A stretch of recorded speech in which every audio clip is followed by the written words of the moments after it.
నమస్కారం. బండి సంజయ్ గారు మరొకసారి తన ఒక అజ్ఞానాన్ని, తన ఒక అసమర్థతని కప్పుపించిన విధంగా ఏదో ఒక మాట్లాడుతూ ఉన్నాడు. సంజయ్ గారు ఒక చిన్న ముచ్చటతో మారదాం.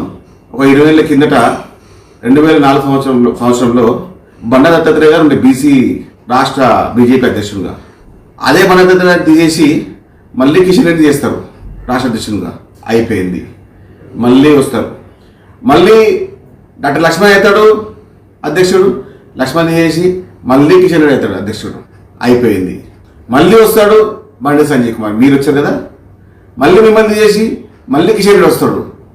అంటే బీసీలని ఇబ్బంది పెట్టింది ఎవరు? బీసీలని మోసం చేసింది ఎవరు? బీసీలని ఓట్లుగా వాడుకుంది ఎవరు? బీజేపీ కాదా? మిమ్మల్ని వాడుకుంటారుగా బీజేపీ నాయకులు. కొంచెం సిగ్గుండాలి బండి సంజయ్ గారు. అతను మీ ఎక్కడ అర్హత ఎక్కడిది? రాహుల్ గాంధీ గారి గురించి మాట్లాడే అర్హత మీ ఎక్కడిది? బీసీల గురించి మాట్లాడే అర్హత మీ ఎక్కడిది?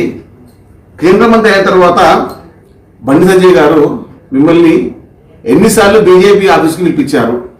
ఎన్నిసార్లు మీరు బీజేపీ ఆఫీస్ మీటింగ్లో పాల్గొన్నారు? అది చెప్పండి.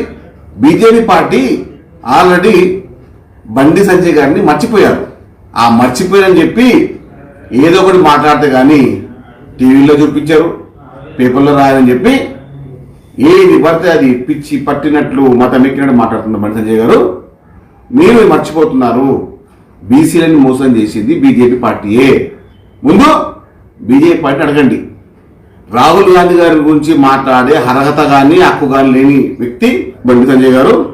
మీరు స్థాయికి తగ్గట్టు మాట్లాడితే చాలా మంచిది. మీరు అనుకోకుండా నాయకులు, మీరు అనుమానాస్పద నాయకులు. కాబట్టి మీరు గతాన్ని మర్చిపోకండి.